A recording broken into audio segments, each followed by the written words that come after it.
સમાચાર અમદાવાદમાંથી બદલો લેવા 4 રાઉન્ડ ફાયરિંગ થયાની ફરિયાદ।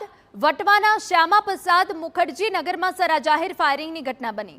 ઇમરાન ઉર્ફે કડિયા નામના આરોપી સામે આક્ષેપ છે ઇમરાન સહિત 3 જેટલા શખ્સોએ મહિલા પર જીવલેણ હુમલો કર્યો। ખંડણીના ગુનામાં 2 વર્ષ બાદ છૂટતા બદલો લેવા ફાયરિંગ કર્યું। પોલીસે ઇમરાન કડિયા સામે નોંધી હત્યાના પ્રયાસની ફરિયાદ। આરોપી સામે આર્મ્સ એક્ટ વિરુદ્ધ પણ ફરિયાદ નોંધાઈ છે।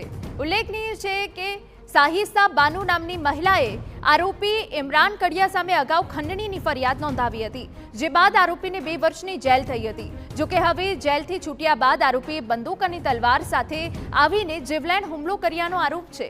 ઇમરાન સહિત 3 શખ્સોએ 4 રાઉન્ડ ફાયરિંગ કર્યાનો આક્ષેપ છે। હાલ પોલીસે ફરાર આરોપીની શોધખોળ હાથ ધરી છે।